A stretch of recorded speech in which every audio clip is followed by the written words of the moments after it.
What's going on, everyone? Welcome to episode one of Aiming Up with Kenneth and Trey. I am Trey Bruffey with Integrated Muscle and Health. With me is close friend, mentor, and colleague Kenneth Almond with Foundry Physiques. So this is the So, first episode. We're going to dive into how this all came about, where we're hoping to take this, and then we'll dive into a little small topic that might end up being a bigger topic based off some of the things we're seeing. So how's everything going, man?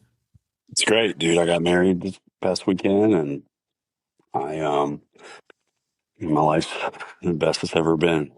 Uh, my clients are in great spots, and um, Landon's in a great spot. My son and the dogs are in a good spot. Like life is in a really good spot right now. I'm kind of just enjoying the fact that I think for me, there's times where you struggle and you're kind of in the mess, and then there's times when you get to a place, and sometimes we're not always present in the moment of being in that positive place. So I'm trying to be really present in the positive place, because I would say 6 months ago probably wasn't the best, Yeah.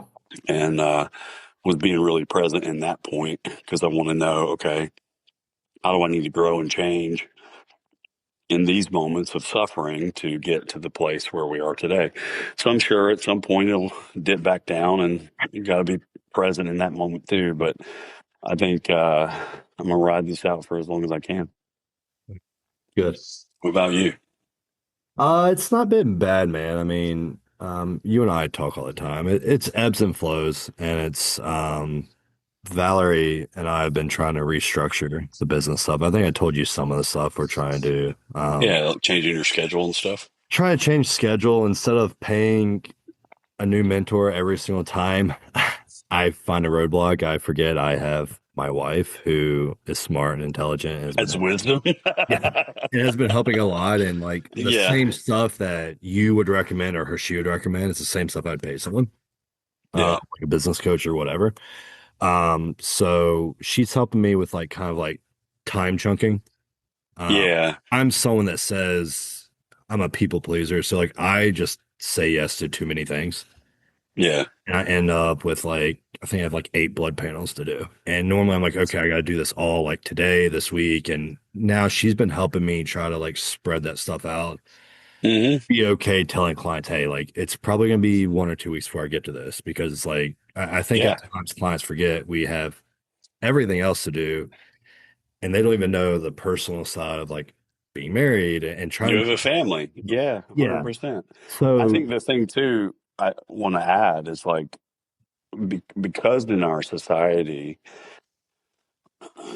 you can get on your phone and you can order anything on Amazon. Like we were talking before we got on, I'm watching my son play soccer, and I'm realizing that his athleticism isn't really where it needs to be. So I need to work with him on some speed and agility stuff, and I don't actually have those tools here at the house. So I'm sitting here going, okay, on my phone at the game, ordering speed and agility stuff, and it's there by the time we got home, right. which is like, I mean, I'm thinking back when I was 9, 10 years old. Hell, I don't even think you could go get speed and agility stuff at Walmart at that point. I don't know, The was best thing Dixie I even could get around was then? you're right. I thought it's like a fishing license. Yeah. License is about all I could get with a fishing pole. You know what I'm saying? So, like, at what point do we look and say, okay, not only do we have everything at our fingertips at any given time, that starts to reverberate Yeah. into the other services that we have with people. And then you take AI, which is, you know, somebody could take their blood work and dump it into AI, I guess, and ultimately they're not going to get the the information out of it the way that we look at blood work, the way that we interpret things. But it's going to be one of those situations where they've satisfied their urge for Want it now. the here and now, right? And so, what I always try to do for myself, because I used to be exactly like you. Um, I worked in the corporate world for a long time, and In the corporate world, it would be one of those situations where you're sitting there going, okay, there's an email in my inbox, and my boss is expecting me to jump on that email immediately and not only answer the email, but do the task Yes. that he asked for in the email immediately because, well, that's what the corporate expectation is. So then I'm like, okay, well, that's got to apply to every single thing I put my hands to. Then this is another crazy thing, Trey. So Landon is in the fourth grade. Landon goes to a great school called Endeavor Charter School. It's probably one of the number one schools on the East Coast. Um, it's like a lottery system, so it's like it's a public school, Okay. but it's not a. It's like a private public school. You actually have to wait to get into it. You have to apply to get into it, and if you can, they allow you in. Well, at fourth grade, we have meet the teacher night, and the teacher's like, well, um, have an announcement. We'd like for you to start bringing your child to school. I know you have a window that's between 8:10 and 8:45. Your class starts at 8:45. Well, we want you to bring your child at 8:10 because as soon as he walks in the door, we're going to load him down with extra work for that next 30 minutes. Yep. And that's going to be the expectation going forward. So I'm looking at this perspective going, you are grabbing my 9-year-old brain and setting this expectation that he has no time to get settled. He has no time to transition into a different environment. He immediately has to be ready Mhm. before the bell even rings. And when the bell rings, boy, you better be 10 feet down the road. And it's like, okay, well, that's corporate America right there integrated into our school system. So now you've had this entire experience your entire life, and now you're trying to unravel that experience with other clients who have also had those experiences. Mhm. So then you have this all of a sudden they're like, Trey doesn't love me anymore. He doesn't care about me. He's not doing what I asked him to do. And you're like, oh my gosh, my worth is tied up in exactly like performing at a higher level. And so then I have more anxiety over the fact that I'm not meeting this expectation. It's a completely unreasonable expectation because this person's upset with me. And it's like, okay, just breathe for a minute. Because the reality is you're not a machine. Right. The reality is you're not Amazon. The reality is you don't do anything same day. Right. Bro, there's nothing I do same day unless my family needs it. Right. Or if I just have an abundance of time, right? It's like, okay, yeah, I can fit that in. I'm going to knock that out. It's no problem. Um, a good example for me is like, had a client perform a Dutch test. That Dutch test came in last night. Well, with podcast today, had some other things scheduled today. I didn't schedule it for today because we're going to get on a Zoom call and we go through the Dutch test and take a good amount of time. That would be overwhelming. My brain wouldn't be where it needs to be with you. So then I pushed it to tomorrow, and I'm giving myself much smaller chunks of time of work because when I have those smaller chunks of time, the value that I actually give the client at the time is greater because I'm not exhausted, Right. because I haven't spent myself completely on this other task over here, or even from a family perspective. Let's say like you're going through a difficult period of time personally. Well, if that's the case, then you need to manage your workload to help manage your personal load because your personal life affects your work life Right. no matter what. Yep. And so I'm proud of you for doing that. It's a transition period, and you may lose some people too because Yeah. people have expectations, but it doesn't really matter. Yeah. So Val's been helping me with that, and we're working on touching on schedule and moving some things. That way I just have a little bit more, I don't want to say free time, but Well, you do Work need every more day. free time. More I free think you time, but have, I think it's like, how do you balance? It's like, okay, let's break the construct of what everybody's expectations are, right? So, like, if we work with people who work in corporate America, their idea is that you work at least 50 hours a week right, because that's what they do. But the reality is you own your own business and you get to determine how many hours you put towards something. The hours that you put towards something actually don't equate the dollar value of said item. correct. Yes, Because honestly, at your education level, which is higher than mine, for you to get from point A to point B, it's actually much shorter than it would be with me in some cases. yep, But I'm paying for you to do it in a shorter period of time, or have that amount of knowledge that you can then right, give to me that I don't already have. yeah, So it's a it's a transition for people to understand, even from a coaching perspective. What we provide as functional health practitioners, it's like, okay, this is a concierge sort of higher end product. Even from a bodybuilding perspective, yep, if we're coaching bodybuilders, it's like we're not your cookie cutter coach that's not making adjustments, you know, often or whatever. It's like you're having an experience that is um, deep and wide. It's not this deep and this wide. So, um, yeah, it's a transition. I mean, I'm kind of doing that too in my own business a little bit because it's like, okay, could I take on more clients? Some, yeah, but I probably need to spend a little bit more time on the ones that would benefit from it.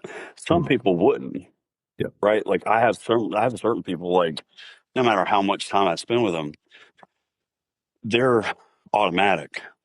yep, Like this guy Nick Grubb that I have, he's a great competitor. I can give him more time, but does it translate to benefit the outcome? Maybe a little bit, right, but if I just give him good direction, man, he runs with it and goes with it, right? So not everybody's like that. yeah. Because what we're hoping is moving it around, like because the way my days work, Monday, because I still personal train, so I'm still doing that 15 to 20 hours a week, which is time out. Yeah, it's a lot. And, Hmm. and I think people don't realize when you're training clients in person, it's 5% training, 95% personal. It's not necessarily your training. And I've got to spend time paying attention to some certain stuff. I pay attention to certain things with that client outside the session. That way I can talk about it. So I have one guy that likes the Eagles and Penn State and the Phillies. Like I keep up with that stuff now because I need to be able to carry a conversation with him and For sure. actually care. And so Mondays is I train 5 days a week, but Mondays is also a heavy check-in day. But you're also catching up on Saturday, Sunday messages because I've been trying to work Saturday, Sunday. Hmm. Tuesday's heavy call day, still heavy training that I do help also with the mentorship. And then Wednesday, Thursday is kind of like personal appointment. I still usually book calls. I still have other stuff. But then Friday, it's another heavy grind check-in day. That's where most people check in now. It kind of, Then yeah, it's kind, you can kind of be that way for me too. you get like, and I'll get Saturday to maybe recover. And then Sunday, I'm like, okay, I've got to mentally prepare to do it all over You're again. gearing up for Monday. Yeah. Yeah. And so Valor and I aren't getting much time together. We're not getting any time to travel. If I do want to travel, I've got to say, hey guys, we're moving your check-in to a Thursday, and that upsets people at times. Or I've got to work while she drives, or if we're flying, I've got to work. Well, you're not Yeah. present as a You're husband. not present. Yeah. So what Yeah. I'm hoping is restructuring some things. We can move it where do that stuff earlier in the week, kind of get Friday, Saturday, Sunday if we want to go on 2 day vacations because we can't take long trips or any continuing ed events. At the end of the day, it's going to benefit everyone. It's hard for me at first when Valerie had brought it up to me. It was hard for me to picture it, but the more I Yeah. talked with you, her, my therapist, I brought up to a client of mine earlier. Everybody's like, no, like if you're mentally well, if you're rested, you're going to show up better in other areas. 100%. Yes. So that's what I say to my clients too. It's like, okay, I was just having a conversation with a new client that's going to sign up here in the next month or so. And she's worked with me before, but things have changed since we've worked together and I've gotten better at my job and stuff. And like the conversation is like the pain is you're in this place that you don't want to be in mentally, physically, because usually it's mentally and physically, right? And then now you want out of it. Well, there's a pain period of the habits that you have to perform to get to the other side of it. Well, those habits you have to perform require it requires like a different thought process, and it it's hard to picture you doing those things because you're over here in this pain point. But as you start to do the things and you start to like take care of yourself, your mental health actually gets better. So then your efficiency with being able to do what's asked of you Right. is greater. And but it's hard to feel that way when you're kind of in a hole Yeah. or you're in a a dysfunctional place. Yeah. And when you start to move out of it, it's like every single person I have that commits to start to move out of it, once they get onto the other side of it, they're like, oh man, this was like, I should have done this a Yeah. while ago. I probably shouldn't have procrastinated. And that's the way I also used to be with some of the tasks that I have as a coach is I would look at a task. Let's say it's a client that's really emotionally dysregulated, and I'm an empathetic person. So when I read that email, it's like, oh, now I'm emotionally dysregulated because this person's emotionally dysregulated, Yeah. right? And then now it's like I can't even email them back because this is so dysregulating for me. That's how it would feel. I would almost get into this place of like, man, I need to recover from this email so that I can write this email. Yes. And but now I'm in a place where I don't I'm still empathetic to a degree.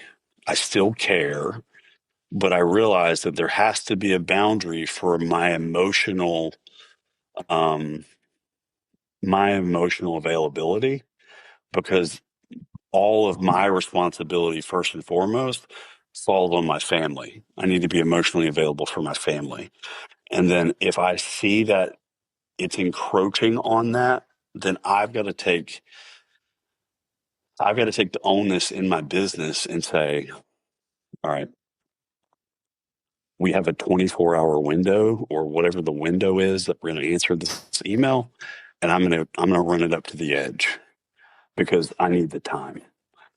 Right. And It's kind of like, or even just sending a quick email saying, "Hey, I got your email. I'll get back to you. This is a lot to unpack. bingo. I'll let you know." And so there's different ways to sort of manage it. You don't ever want to let the person go too far along without, telling them that you read their email. Yeah. Um, but you also have to protect your heart and your mind because everything that you do flows from that. It's like ultimately, if your mental health is low, if you're disheartened about something, then your ability to perform at the elite level of coaching that you provide, you're only giving the client 50% at that point. Yeah. So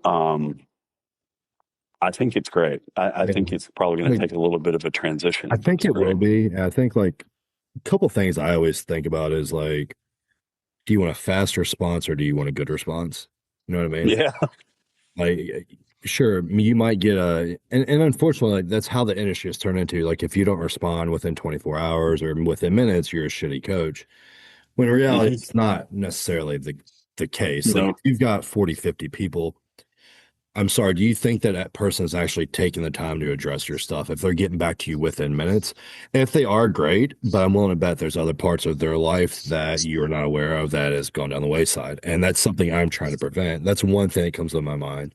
The other thing is my counselor, she always paints this image for me, like with clients, is like, imagine you and your client are getting in a boat. You're gonna row out to shore, you're with the client, but you, like me or you have an anchor back on shore where you're anchored. And it's not our job to anchor them. Like you're anchored to hold there. And it's kind of one of those things where I'm trying to restructure boundaries and make sure, like, hey, in order for me to help you, I've got to be anchored.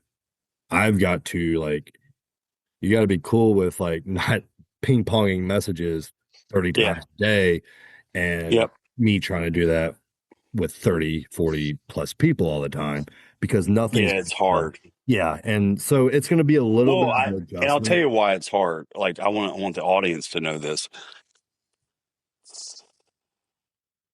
What makes the job the most complex is when you actually care, Right. right? So like you and I both care. Like we genuinely care not only about the outcome that we're pursuing as a coach, but we genuinely care about the moment in which you're interacting with us and how you're feeling and what you're doing. And like we have an empathetic heart towards how you're feeling. So that can be all consuming, especially if we have, it's funny, I used to think like, it's like, is it a full moon today? Because I think all the women that I have on the roster are on the same cycle and they have all the same symptoms and they have all the same, they wouldn't necessarily be crazy or anything, but they would have like the same headache or they would have the same, you know what I mean? And you're just like, what is going on? Yep. So there's these things that happen behind the scenes that you don't know as a client that, okay, so and so, let's say Tammy sends me an email. Tammy's having a bad day. Well, so is Erica, Right. and they're having the same bad day. You ever had that happen where Right. it's like their lives are literally running parallel to each other, Yep. and you're the common denominator, and because you're the most regulated person in their life, they're coming to you. Right. So now you're the most regulated person with two really dysregulated people because they're having a really extremely difficult day, which is completely normal. But then you're the one that's got to hold it for long enough for them to make it through the really difficult time to get to the next day. Yep. And then all of a sudden you got Bobby and Tom the next day who's like, bro, what's going on? So people don't have the perspective that there are other people struggling in the environment, in the container of our coaching world, the same way that they are. Yep. And like, if they knew that, and I'm not saying I want to diminish their experience because everybody else is having a similar experience. What I'm saying is you would probably have a little bit more grace if you knew that Erica was texting me at the same time that you were texting me over here, Tammy, and I was managing both conversations, Right. right? And so um, that's also an educational experience for the client and the coach. Sometimes I'll leave the name out of it and I'll say, you know, there's somebody on the roster right now going through exactly what you're going through. And these are the steps in which we're moving forward. And I had to do that with sales sometimes. It's like I go sell to a cabinet shop, right? I used to sell cabinet stuff, and I'm selling this cabinet shop, and like 10 minutes down the road, there's another cabinet shop. Well, this guy down 10 minutes down the road, he's still buying the stuff from the competitor, but he's buying that stuff from the competitor for 30 years. So he's like set in his ways, all that stuff. But I'm selling this stuff over here to his buddy getting 10 minutes up the street. Well, then I go down the street 10 minutes and I'm like, hey, so I'm selling your buddy my stuff. you should probably switch because he found the value. And then all of a sudden he realizes like he had the same problem that he's got, and my product fixed the problem. So then all of a sudden he's actually more apt to work with me a little bit more because he knows that I'm solving the guy's problem down the street. Right. It's the same thing. Yep. Yep. So So we'll, I think you just have to educate people sometimes. yeah. Yeah, we'll see how it goes. I think it'll be a slow transition. And I think everybody will get used to it. I mean, it's going to better everyone. Yeah. Today, but that's basically it. That's all that's going on. But we'll go ahead and dive into some of it. So you and I have been talking for a bit about maybe doing something. Um, Yeah. we don't suck at social media, but we don't particularly enjoy it. Yeah. I We'd think, rather I do think other what, things. yeah, I think the thing for me, if I had to vocalize it, it's like, okay, a long format type of situation like a podcast with a friend is more valuable to me to unpack real life type scenarios, to be able to glean certain parts of wisdom for clients to be able to better themselves when they can't hear my voice in a similar situation. Right. Right. And so when I'm tasked with doing a reel, I mean, most all of my content is based on my clients. Yeah, I'm similar. Right. So I can do that. That's simple. But if you're like a reel that's successful is extreme, right? It's usually one end or the other. And I'm not an extreme person from a coaching perspective. So it's very difficult for me to have a hook to draw somebody in. And it's like, did you know GLP-1s cause cancer of the brain? Right. And then all of a sudden, like, that's not even correct information, maybe. But somebody's clicked on your reel and it's been shared 57 times because it was wrong Right. information. And it's like, okay, I don't want to be that person. So I shy away from certain experiences. And to be honest with you, like all 99% of my clients are referrals. Well, see, and that's how mine is. It's And referrals. that's why if I felt like I needed to drive marketing through my social media to drive my business, then I probably would spend a little bit more time. I mean, I think there is a necessary evil there just so that you are relevant to some resume and all that stuff. But like, it's just not a motivating factor. Yeah. So like I thought this is like a good opportunity for both of us. Like obviously we'll share on like Spotify, iTunes, YouTube, and we can post clips on Instagram, whatever. But I think I'm the same way as you. I prefer to let my clients do the talking, let that be the resume, let people refer people. But I also see where people like Austin's like, listen, dude, I need you posting stuff. Yeah, People have to know who you are. He's like in it, and I right. get it. I get it where And he he doesn't. posts what 3 times a day, right? Yeah. And he'll be like, listen, He's and the like you king at might it. not make money immediately or get clients immediately, but this will help when there is ebbs and flows. Yeah, It he's right. does. And so He's I not feel like wrong. this is a good opportunity for both of us. And I felt like I wanted to do a different spin on it because I find within our industry, it's the pendulum's going both ends of the spectrum. Super simple, super complex on any topic. The industry has gotten too toxic, too negative. There's not enough positivity. And I felt like with both of us, we're both very faith driven and make an attempt to. Yep. I felt like we could do a really good job of like putting some different stuff out there and a different aspect that maybe others don't hear us talking about. Sure, we might do, like I might do lives or I do the podcast with Austin or whatever. Yeah. But at the end of the day, that's talking topics that other people are wanting to talk, and you're trying to balance four people, two people, three people, whatever.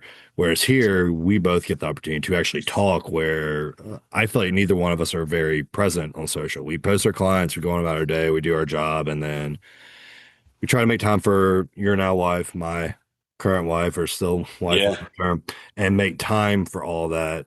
That we don't necessarily have time to be on social media 24/7, And even if we did have time, neither It one of wouldn't be us a really wants. preference. It's not a preference of ours. Like I'm a very private person. I do better with one-on-one conversations. I do very Yeah. poorly on the group. And I'm sure if some people watch the other podcasts I do that are like group, I do not talk as much. I'm not a big group person. I'm a one-on-one person. Hmm. So I felt like this would be a good opportunity for both of us, something we could do bi-weekly, whatever it turns out to be. Um, so I felt you were the perfect man for the job. And Yeah, I think the positive thing, like even from a faith perspective, I was actually talking to a former client slash just friend, and she's going through it right now. And I think I'm going through the book of Proverbs in my own, uh, in my pursuit of my personal relationship with God. And it's the first time that I've read Proverbs. So Mhm. there's about there's like every other day I'm reading something. Donna, Yeah. why did I not read Proverbs when I was 20 years old? Why did I not read this when I was younger? Because what it actually is, it's just truth and wisdom Yeah. in the whole situation.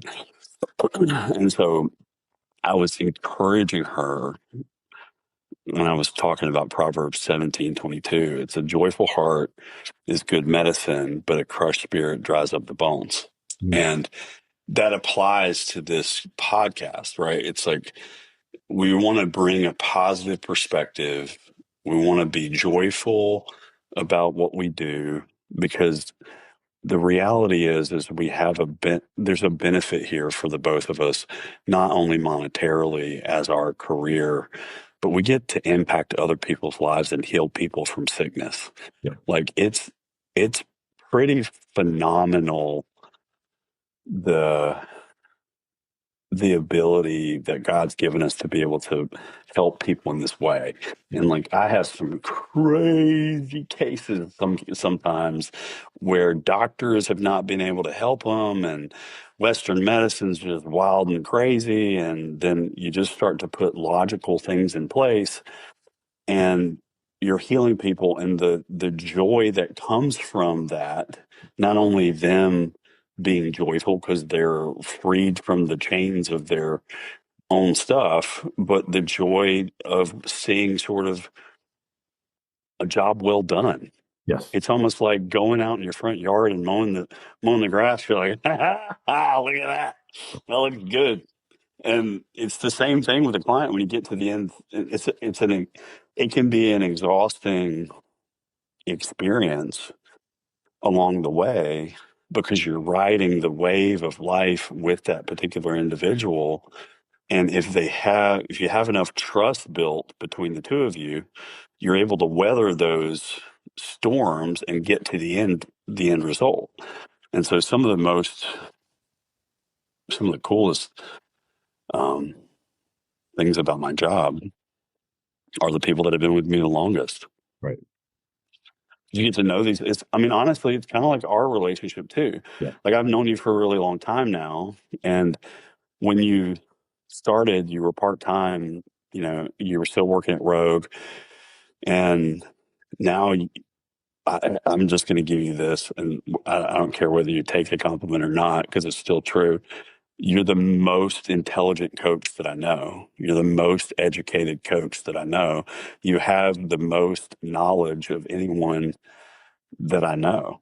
That includes Austin, and he's my coach and mentor, and he's your boss. Right. So like I'm shooting that over the bow at him a little bit. I'm just picking on him.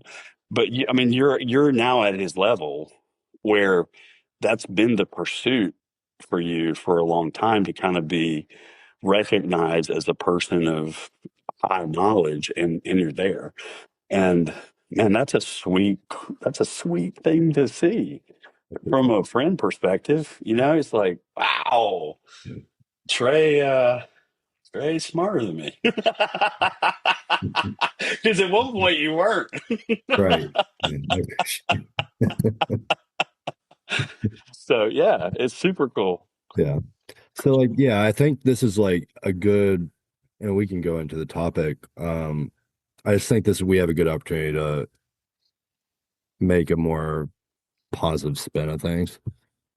Yeah, I think. And Well, that I doesn't mean think. there's not negativity, but I think we have a opportunity to put a spin on that.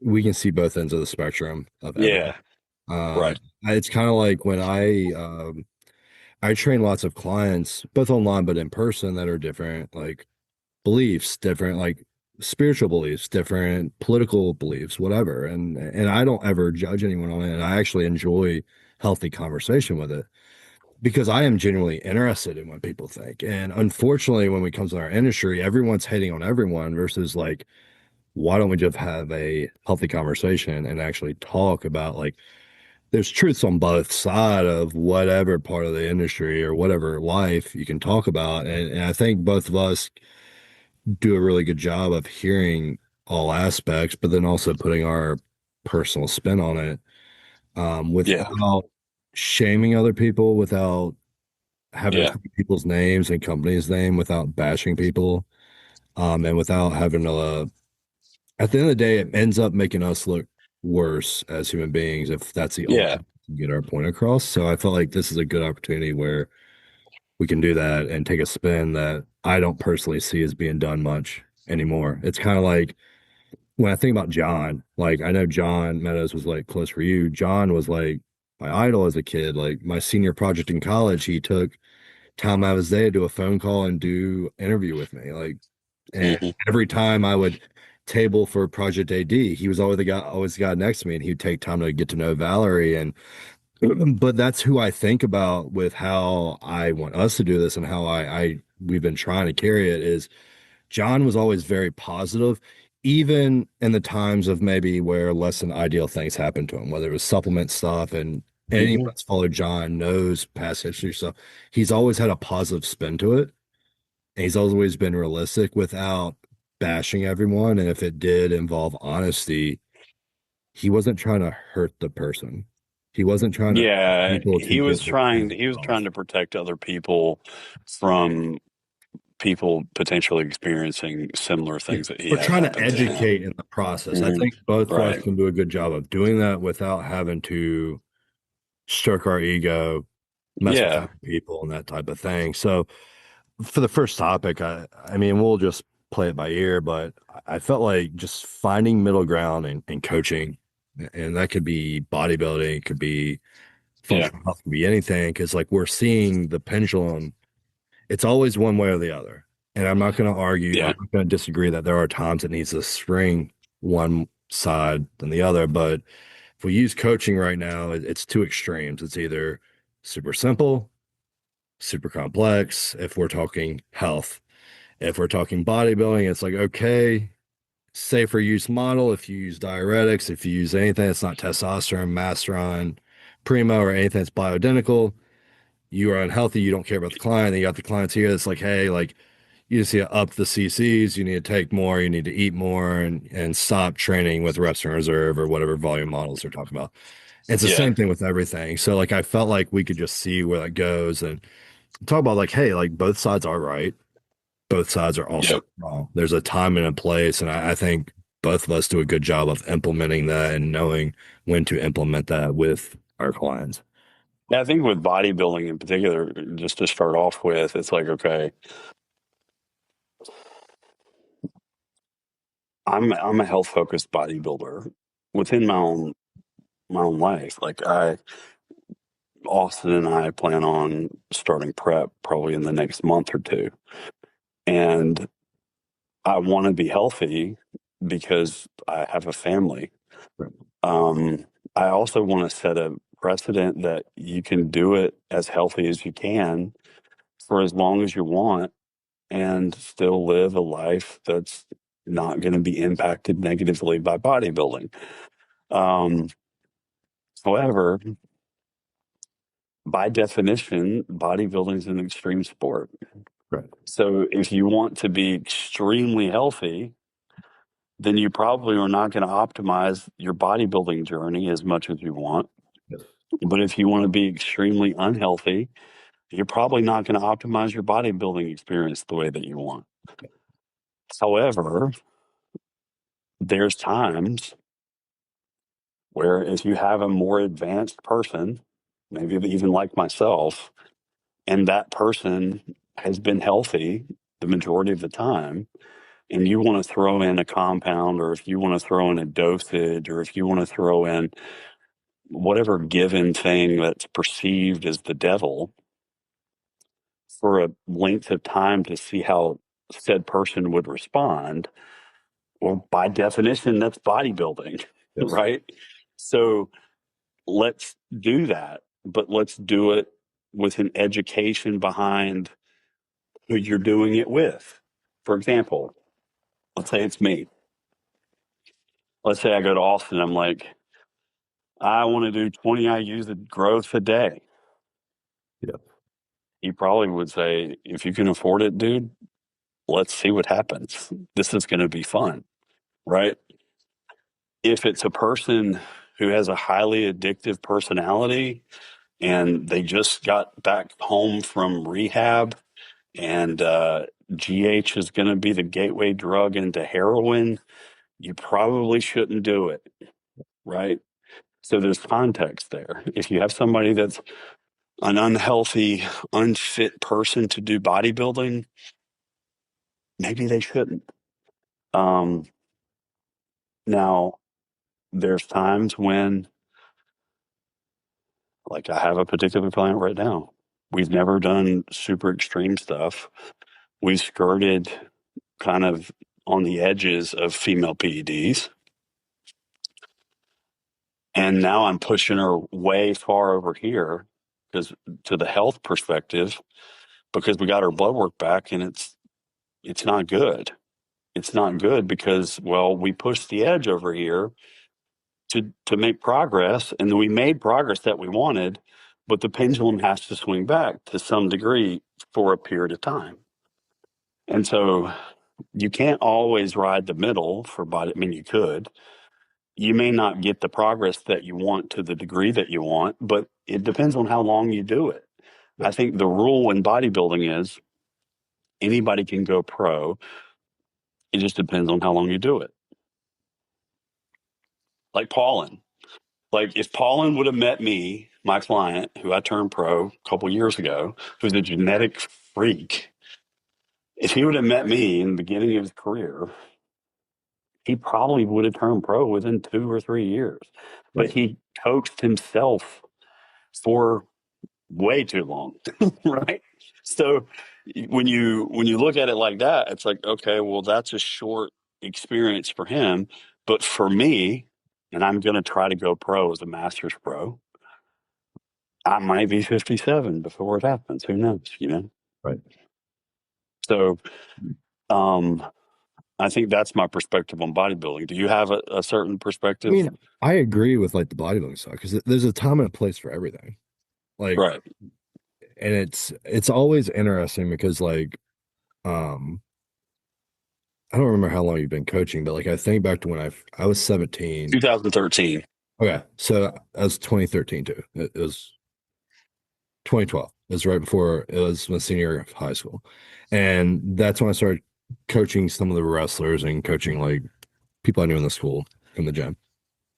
And obviously after wrestling, I got into bodybuilding pretty heavy. And when I think about then, that's when social media was that's when Instagram was like popping off. Hmm. Facebook was still around because that's how I met Austin was through Facebook at the time. And I'm sure a lot of the people listening probably weren't around and probably have no clue of anything that I'll bring up. But when I think back to bodybuilding, then it's always interesting how they talk about how unhealthy certain things were or now or whatever. But we're seeing it comes full circle where some of those same things Yes. are being used now. And it's kind of like the safer used model. Bodybuilding is never going to be healthy. You can make it healthier, and but at the Yes. same time, there Or are you can just be natural, yes, and that's the maximum level of yeah. healthy, But then at the end right? of the day, is that It's not healthy healthy? if you prep. Is it, yeah, right. Is it healthy? Like if you crash your adrenals and your sex hormones and now Yeah, you need 100%. TRT, you can't have, you know what I mean? So it's like, Yeah. it's not healthy, but I would argue anything that requires you to be extreme to get to the end result is not really healthy, whether it's business, whether Mhm. it's addiction, whether it's marriage or anything. There's going to be times where it's not healthy. Like Right. there's going to be times, and I think that's something with bodybuilding specifically they forget about is we can be safer and be healthier, but there are still times where we have to do things if the goal is to do well and get to whatever goal they want Mhm. within relation of what they could actually do, like not telling someone they're gonna be Ronnie Coleman or whatever. Sure. There's gonna be times we're gonna have to do unhealthy things. And at the end of the And day, that's true at the collegiate level of sports. it's like That that. Honestly, dude, I would argue high school levels. And if you Yeah, think Texas 100%. football or wrestling in like Pennsylvania, places like Right. Ohio, different places, Iowa and stuff like that, like it's gonna be unhealthy. Like, so I think that's one thing I always keep in mind, and I think a lot of people forget is when we're working with competitors, yes, our goal is always to make the best choices possible, keep them healthy, but there is going to come a time and place where we've got to push it up a mix. That might mean pushing food way higher and not being as healthy with our food choices for GI health. We know they're going to probably have a rut gut at the end of a growth phase and at the end of a prep. Hmm. We can do what we can to support that. If it's like a growth phase, there might be times where we have to push more GH, more insulin. We have to push certain things. But again, at the end of the day, like that is bodybuilding, unfortunately. And then same thing in prep. Like there's times that I opt for things that if people knew about them, they're like, oh, you are reckless. So let's use like DMP. That's a DMP, common baby, one. let's go. Everyone wants to bash that. But then at the But you same shouldn't. time, Devil's you're in the dose. you're pushing other things like high dose clen, high dose T3, high caffeine. You're pushing the same thing, but just because we know if you take too much of this, there could be negative ramifications. You're a bad coach or you don't care about your clients if you implement something like that. But couldn't I argue the same It's a lack of thing? education. Yeah. Because you could argue the It, same thing for the people that are like, okay, you can't prep, otherwise you're going to binge. So instead of actually working with the person to teach them how not to do this or maybe redoing their expectations or goals, we're just going to put them on a GLP to mask that effect. What are you going to do after that? You didn't fix the problem. It's kind of like birth control with females that are having bad periods. That's not fixing the problem. You're not digging deeper. So that's like something that I always keep in mind because it's not like my roster's full of bodybuilders. I help a handful and a few IFBB pros and stuff like that. yeah. At the end of the day, there are conversations I have with them. I'm like, listen, like this is what we can do. What are your thoughts? And it's a group decision. At the end of the day, it's the athlete. Yeah, it's a conversation, and then they get to decide. I never push anything on Yeah. anybody.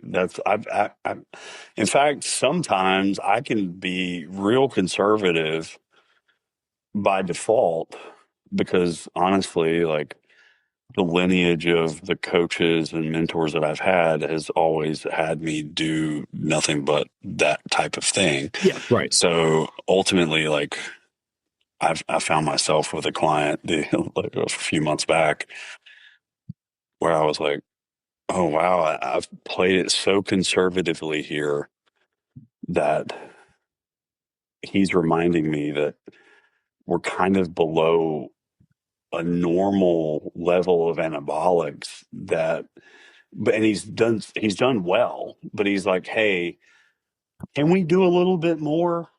Like a little bit more is not going to be hurtful. And I was like, oh man, I'm really playing this super conservative. And it's not something that you have to do.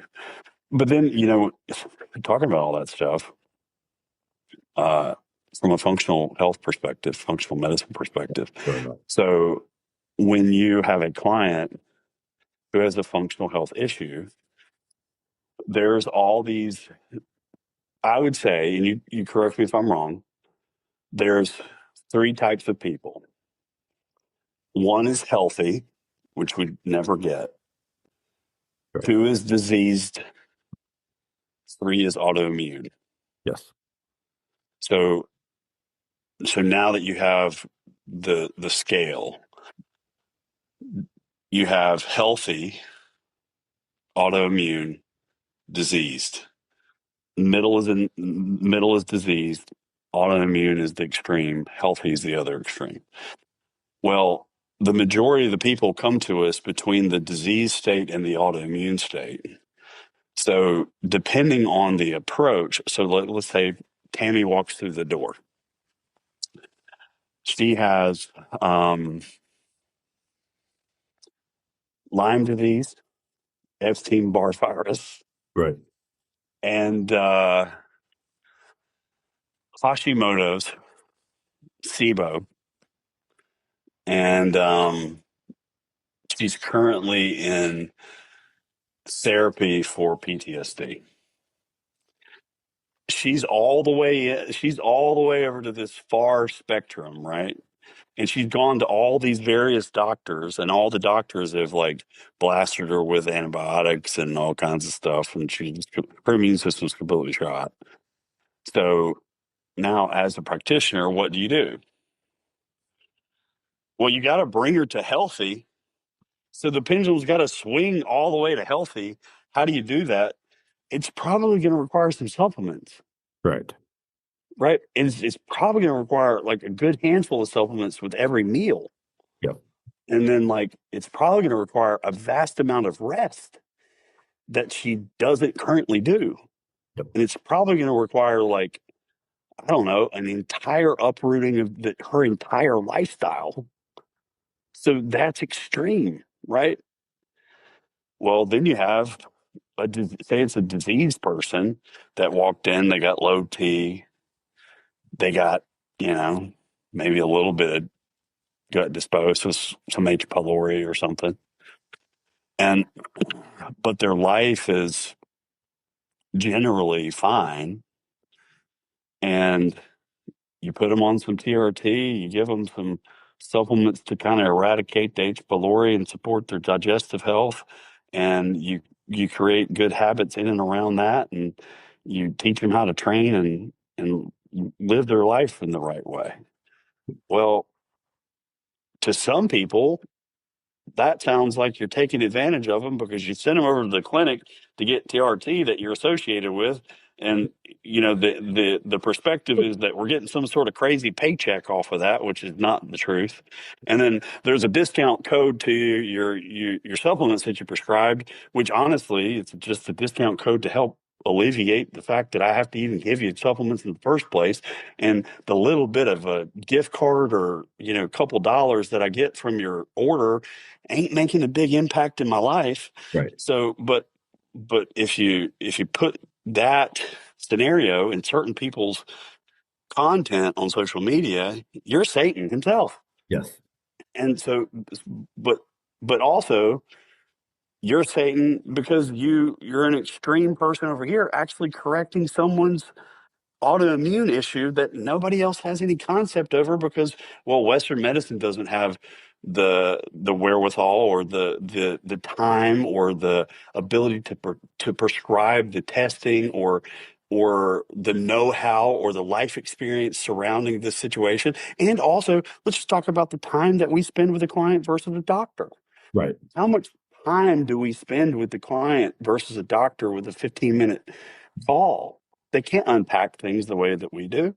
So, yeah, guess I'm the devil. Right. And I think So, that's the thing, like that our goal is with as we do this is to help with is both sides are right. yes. There's a necessity of both. There's a difference between um I'll use each example you use. Let's use a guy that actually did truly need TRT or a Yeah. female gal that needed HRT or whatever. Okay, you have two options or three options. A, send them to their doctor, see if they will do it. Okay, 50-50 chance time that out right there. How many times do you get a doctor play ball? handful, and I'm one of the handful. Because my urologist just does whatever I ask. Well, that's nice. Yeah, So I it just do have a depends. doctor here that I can send somebody to. It's not going to be remote. Most of my clients are remote, but if I send somebody to this person, number one, I don't know what they're doing in their office to get it prescribed under like insurance from a blood Yeah, work perspective, but it ain't exactly what they're supposed to be doing. You know right. what I'm saying? Yeah. So ultimately, I don't even know that that's a viable option in a lot of cases. Yep. So at that point, the only HRT clinic that I know that's doing it to the degree that I would need them to do it is Rise. Right. So that's I also use them. So, but from a perspective of like the clients listening or the audience listening today, if you are a person that needs TRT or HRT, it is a very rare thing that you're going to walk into your general practitioner That's a good note. and get that thing. Yeah. And that's what I mean. So you have three scenarios. You can try the doctor, see if insurance will run it. Hmm. Again, it's unlikely I've seen it, but also I've not seen it. Usually I don't see it. So that's one. Second option is go through a clinic that you or I trust. I agree. Rise is the only one right now I recommend. We Right. don't have anything else. Sorry. Um, Right. Not my problem. There's nothing we can do. Like unless you meet with us 100%. and You're open the 100% clinic, right. there's literally You're nothing 100% else right. we can do. Unless we Um, open a clinic, which would yeah. just make Matt And mad. then right. And then the third option is you have them go black market, go UGL. Hmm.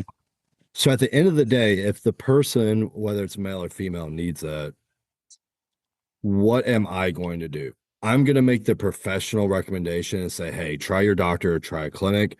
Yes, I'm aware. Yes, I do get kickback from the clinic.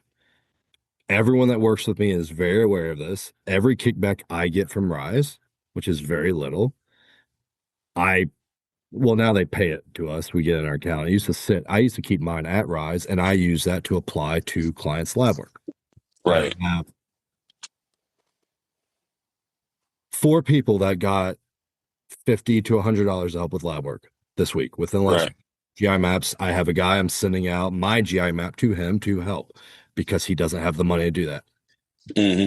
I'm not a shitty person for sending people to a clinic where I'm using the money I get a kickback to still help these same clients. I'm not a 100%. bad person. It's different if we're saying, okay, the guy's got low T or the gal's got low progesterone, but they also have all these deficiencies. And versus correcting those deficiencies first to see if it naturally fixes, we automatically send the clinic because we're money hungry and stuff. You and I don't do that. There's other people that don't do that. But at the end of the day, there's a respect for Western medicine and clinics and things like that where it might be necessary. So that would be like the testosterone example. If we use like the sick, like you're actually sick and they have a health issue and their life is a wreck. I totally agree that we need to do basics and make sure they have the basics in line because that is, Yeah, before you can do anything else. yeah, because they needed to be doing it.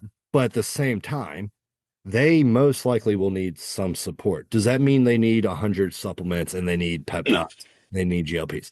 No. But the same token, there are times where basics does work and we've seen it work. There are also times where the basics are helping, but it's not correcting the issue where we have to implement a handful of supplements. Or there's some where we might have to go very intensive with things and spend way more than I would like. And that might mean times that I have to, let's use Pure Factor. There might be times I recommend Hill Factor for someone.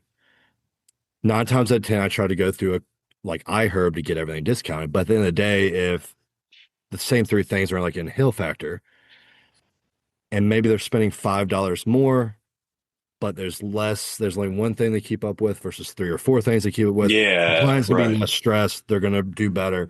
It's Right. like I don't care if they're spending a little bit of money.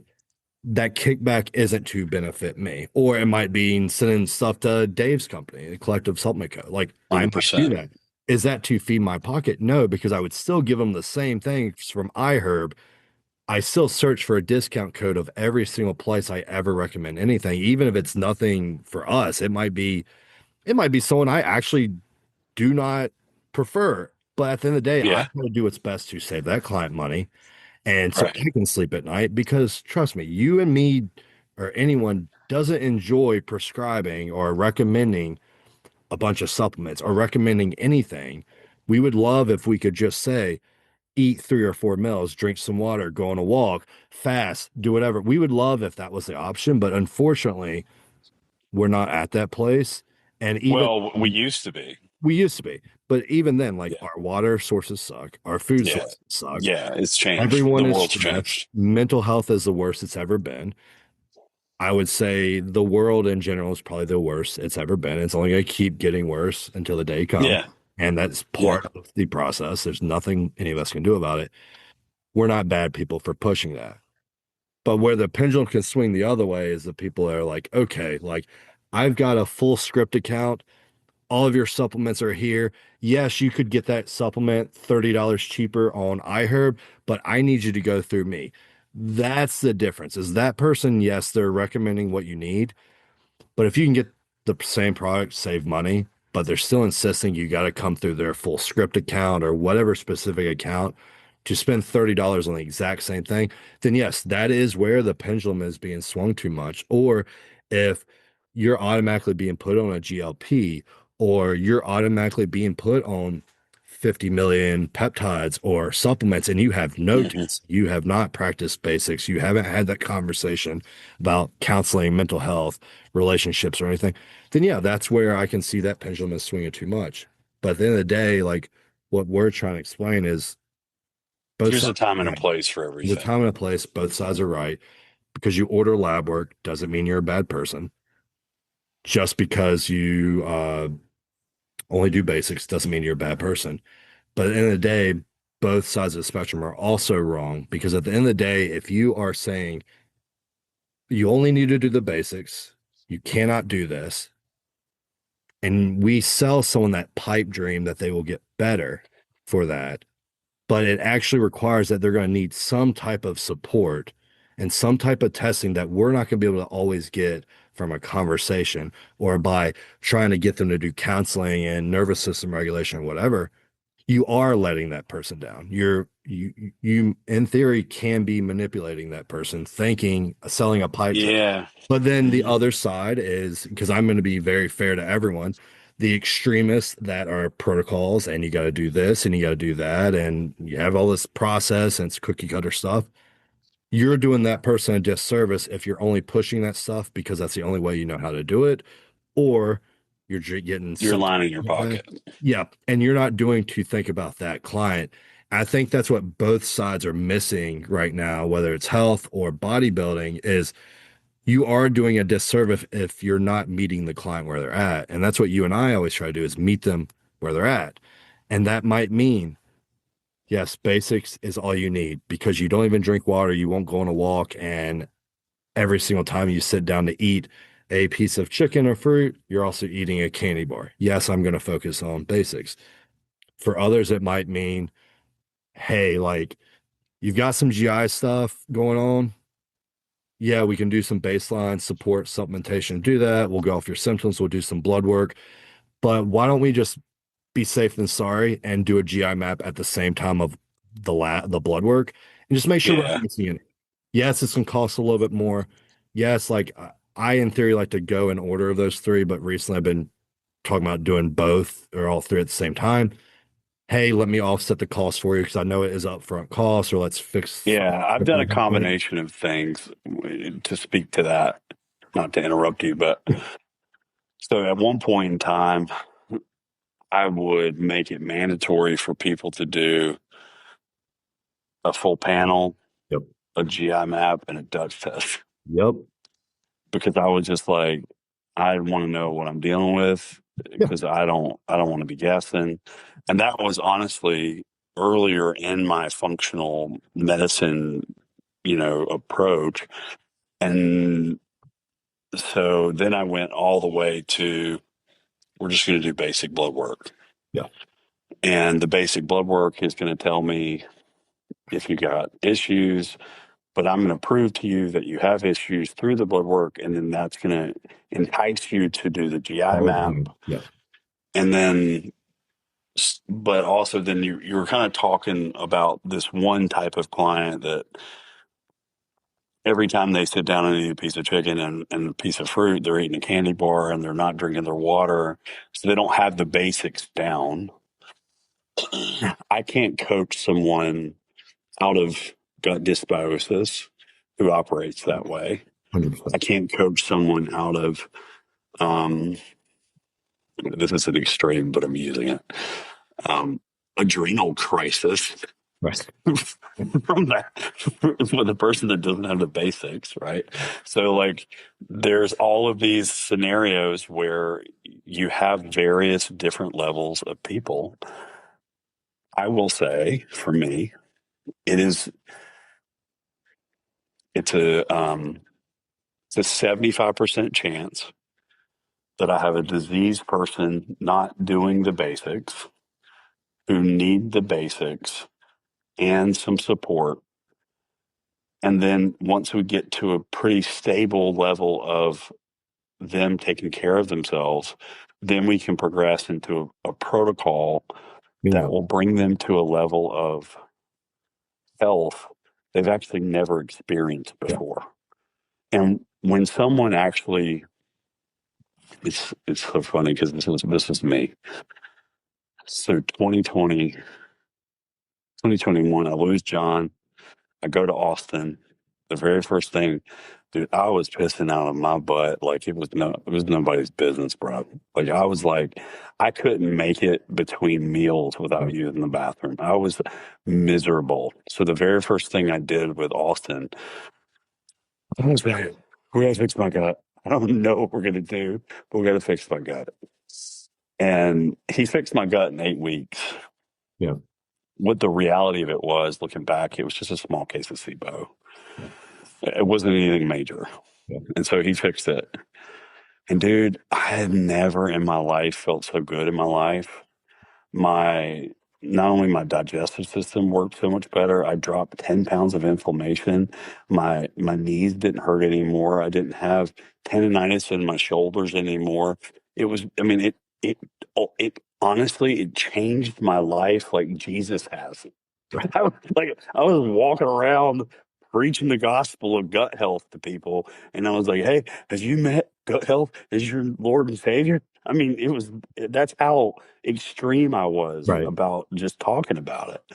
And so, a lot of times, when you finally get that person that's got the basics down pat, who can go through a protocol, who can get to a level of health that they've never experienced, it's so transformative in your life that you never want to go back to this person you were when you first came to me as a coach. But it takes the baby stepping of all those things to get to that place. But that place of the protocol and the handful of supplements of every meal, it was a necessary evil. Right. Yeah. But you have to take the context of the client It's into always a account. haze because it might mean it might mean symptoms is enough. It might mean basics is enough. It might mean Yeah. I've had GI cases where I only use blood work to address it all. But the same token, I got a GI map back this week. Blood work was freaking perfect. Maybe some vitamin D deficiency, maybe, and that was it. Maybe the rest was stress. Get their GI map, everything's all freaking red. Well, I can't do it, and this is why you can't always, maybe not always blood work is the case. But Yeah. the other end of the spectrum I'll give you is GI map came back absolutely perfect. And now you have no clue. You're like, well, they're still having GI issues. They're still having this and that. Okay, well, that's where the blood work would have been better. Or there's so many ways to it. And And that's then why there's it's not sometimes a it's like there might be a mental health diagnosis there yes. that we don't know anything Yeah. about. And that's where like it's important everybody remembers is it all depends. Everyone is right. Everyone is right, but there's a time and a place for it. And we have to stop with this. If you do this, you're a bad coach. If you do this, you're a bad coach. That's not how it works. Like there's a million tools in the toolbox, whether it's bodybuilding, That might mean using DMP with someone. It might be using Clint. It might be using EQ or Trend or a diuretic. God forbid you use anything that's a diuretic or you do anything like you're a bad coach. Or you have to put someone on 800 calories and 2 hours of cardio. You're a bad coach. You give them med. But then you got functional. It's like, okay, Mm, oh, you didn't do blood work. You're a crappy coach. Oh, you aren't doing the basics. You're giving peptides. You're giving this and that. You're giving a supplement or filling their nutrient deficiencies that this person can't even get nutritionally because they can't even keep the food down or get the food in the first place. So we've got to uh, support that supplement yeah. wise. Everyone is right, but also everyone is wrong by automatically saying, if you do this, you're a bad coach. If you do this, you're a bad coach. All of these are just tools. It's up to the So tool man. define, okay, so define a good coach. To me, all these are tools, but it's all up to the tool man of know who knows when to apply that tool for the person. And they're not doing it solely to benefit them.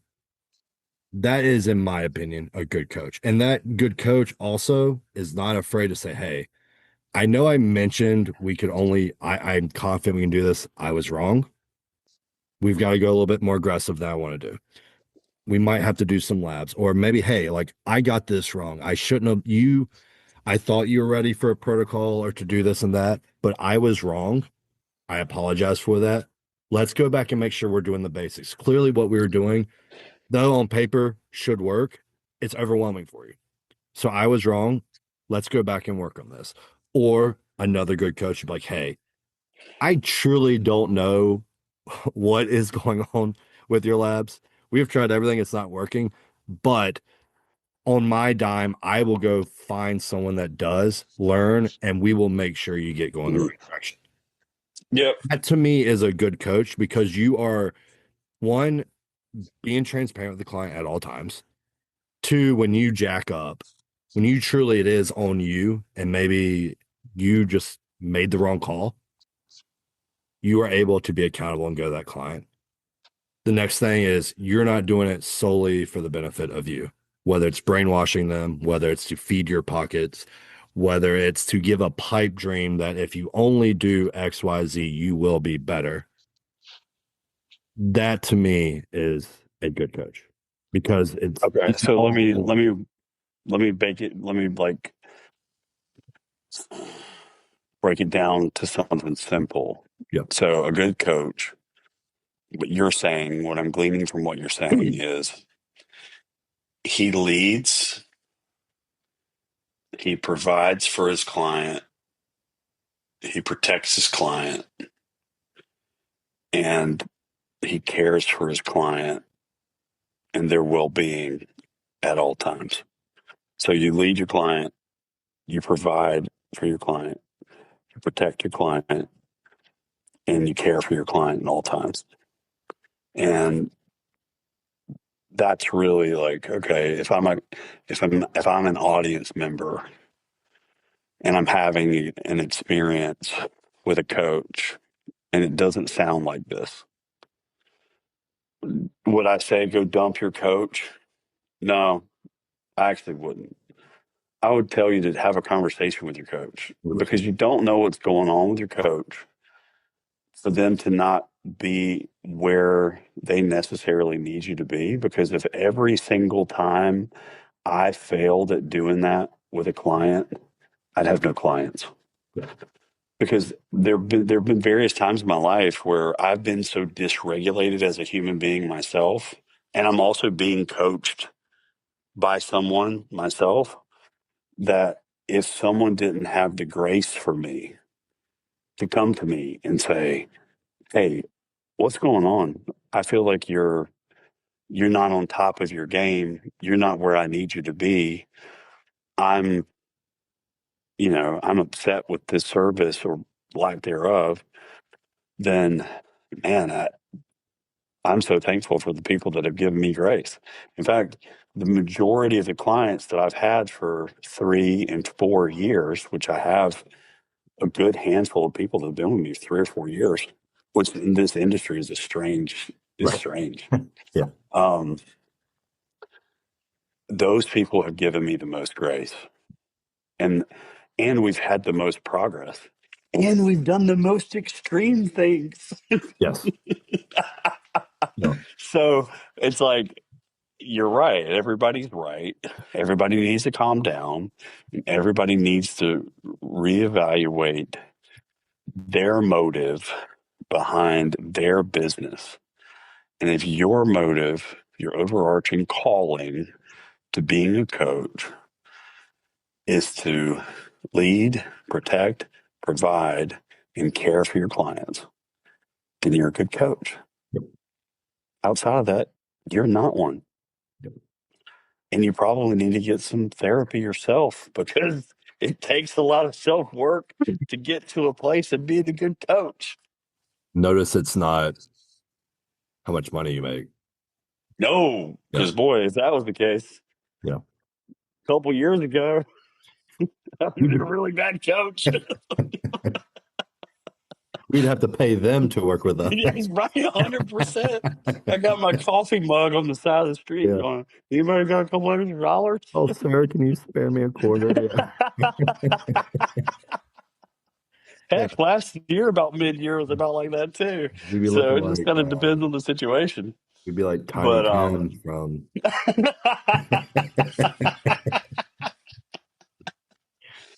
no, I think this has been great.